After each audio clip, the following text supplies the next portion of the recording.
What's up guys, Asian here again with another theory crafting video, and today I figured that we would explore more in-depth maces and mauls compared to, in this instance, swords, because a lot of people have been basically been asking at what point are maces and mauls going to be outclassed by swords. Obviously there is a point where maces and mauls will be outclassed by swords. The question is, at what penetration level will that happen?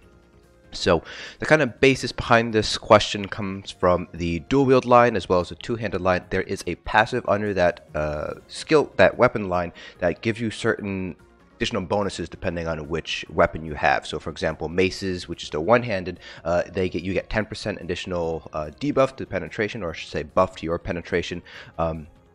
For each one you have. Mauls get 20%, swords get 3% additional damage done, great swords get 6% additional damage done, daggers get additional crit, axes get a chance to inflict a bleed.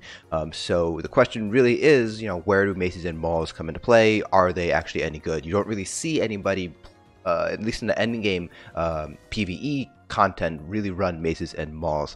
If anything, you typically see people recommend using daggers or axes, swords to a lesser degree, but you will never see anybody recommending maces and mauls. So I figured I'd go ahead and sort of walk things through from a mathematical standpoint and then discuss sort of the implications of the math behind it all. So all this down here is basically the mathematics that I did to kind of take a look at maces versus swords. So up here, these were just a couple of values that I played around with. So I had major fracture, minor fracture. I put in a term for any sort of uptime on minor fracture, because typically speaking, unless you're like a very, very high-end guild, you typically will not be having 100% uptime on Power of the Light. Alkosh uptime, and then average Alkosh uptime. I had the infused Torx crusher as well as a normal infused crusher, and then average for both of them. And then I had, just in case, you only had a one-handed crusher enchant. Now, maces, the way that their percentage penetration works is that it is applied after all debuffs are applied to the enemy's penetration. So it will not take into consideration things like Sharpened, it will not take into consideration things like your CPs and the piercing or anything like that, but it will take into consideration Major Fracture, Minor Fracture, Alkosh, and Crusher. So those 4 debuffs are basically taken into consideration before the 10% is applied. So basically what you have to do is you have to subtract out Fracture, Alkosh, and Crusher, and then multiply it by either 0.1 if you're using a mace, or 0.2 if you're running a maul. In this instance, I just did 0.1 in order to get the mace, and then I just doubled it to get the maul, because the maul is just a linear doubling of whatever the mace has. So here I had a couple of instances here. So I had, this is basically the minimum that the maul will be able to provide, because this is assumed that you have all of your debuffs active. And then I had an alternative where I had all the debuffs active, but instead of a Torx infused crusher, we just had the normal infused crusher. Then I took an average, which would take into consideration uptimes on minor fracture, Alkosh, and crusher, depending on the values you put in here. And then I had the maximum amount of penetration that a mace can give you. So I'm assuming that you have major fracture, and then at the very least you have the one-handed crusher enchant, just because at the very least, if you have a double sword and board tank with infused crusher, this is at the very least what you would be able to pull out. So just for the purposes of this sort of calculation, I decided to go with 60%, which is fairly reasonable if you have 2 tanks and 2 Templar healers, 2 tanks running Alkosh, 2 Templar healers running Fracture. Crusher is going to be, this is going to be a little bit of an underestimation, because especially if you have 2 tanks running infused two-handed crusher, especially if you have 2 tanks running, or even 1 tank running in Torx infused crusher, you can typically get anywhere between 80%, even higher, 100% uptime on the crusher enchant this way. So this is a little bit realistic. Again, the crusher enchants are a little bit unrealistic, just because it's pretty easy to get 75-80% uptime on crusher. But the 60% minor fracture, 60% Alkosh should be pretty easily achievable between 2 Templar healers and 2 tanks running Alkosh.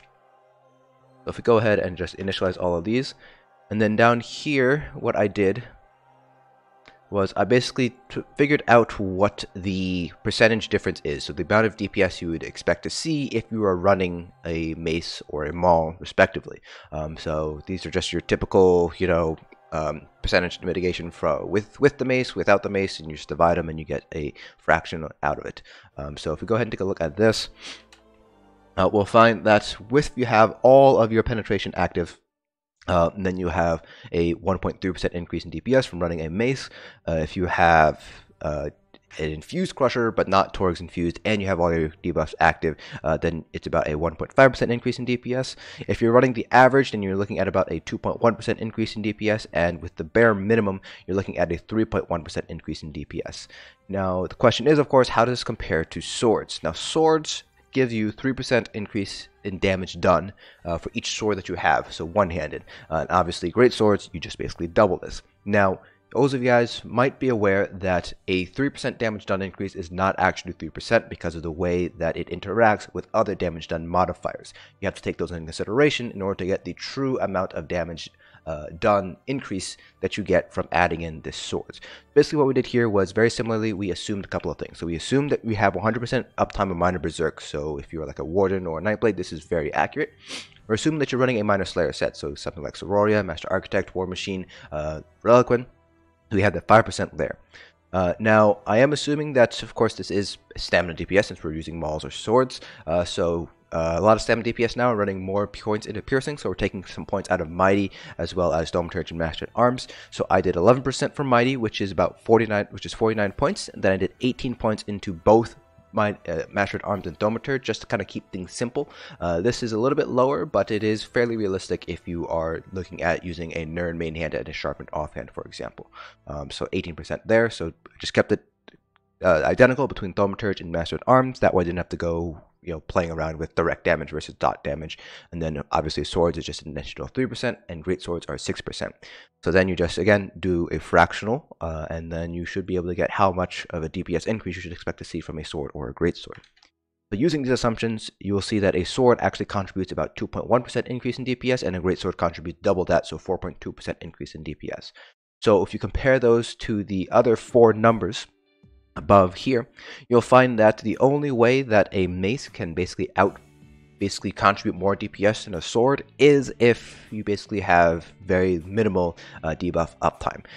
And again, I did take note that Minor Fracture uptime and the Alkosh uptimes are fairly achievable with 2 tanks and 2 Templar healers, even in progression groups. And then Crusher uptimes are a little bit of an underestimation. So this actual average is kind of a little bit of an underestimation, so this would actually be a little bit lower in total. So that's basically based on these assumptions here. But what if we want to know just exactly how much additional penetration you would actually need if you wanted to, get that break-even point? So we actually went ahead and did a little bit more math in order to do so.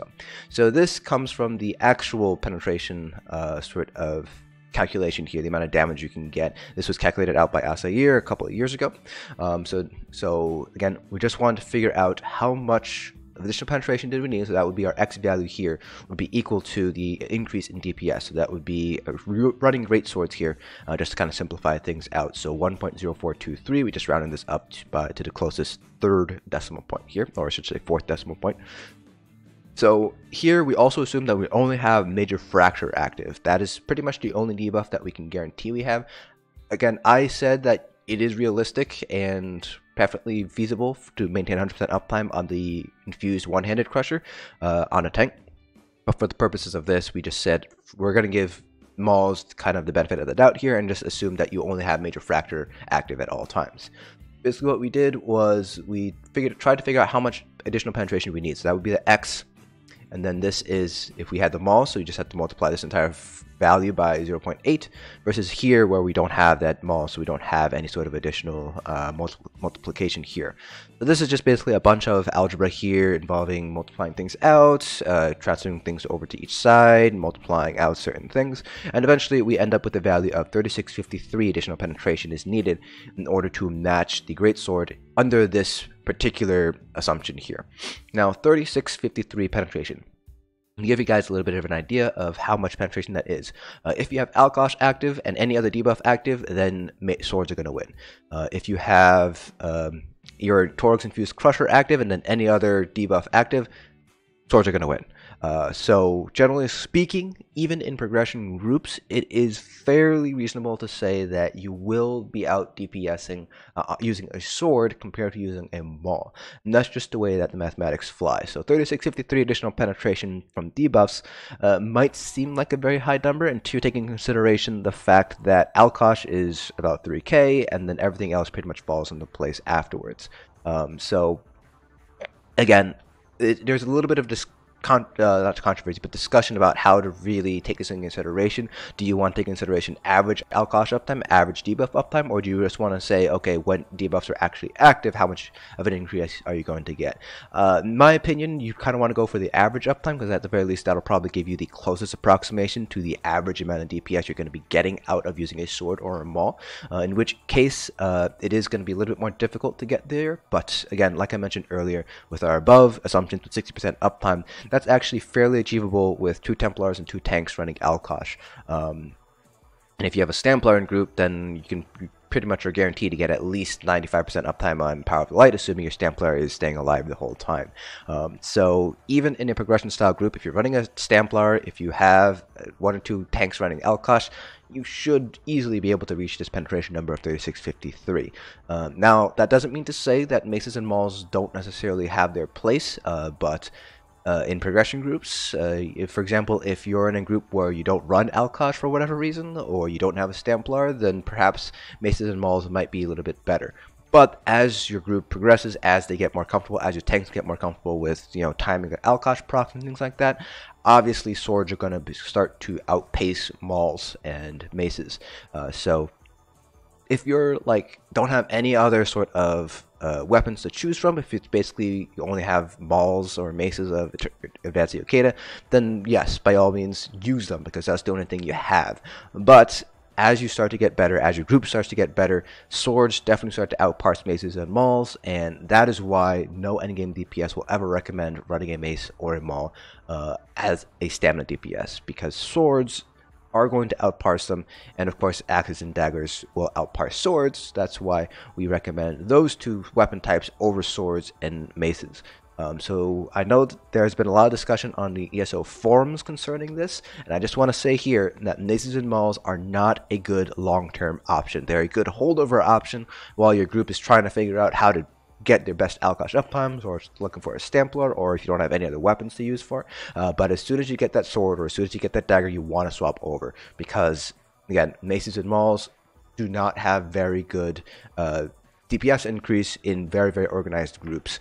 You can see here, when you have all your debuffs active, you're only looking at a 1.3% increase in DPS versus a 2.1% increase from swords, which is 50% more relative increase compared to maces. So again, Maces and Mauls, not a bad option if you're in a group that doesn't have Alkosh, doesn't have a Stamplar. But once you get that Stamplar, once you are comfortable with your Alkosh uptimes, you're going to want to transition away from Maces and Mauls to other weapon types. So that is it for this video. Hopefully you guys found this informative. Let me know down in the comment section below if there's anything that I can clear up for you guys. And I'll see you guys in the next dungeon.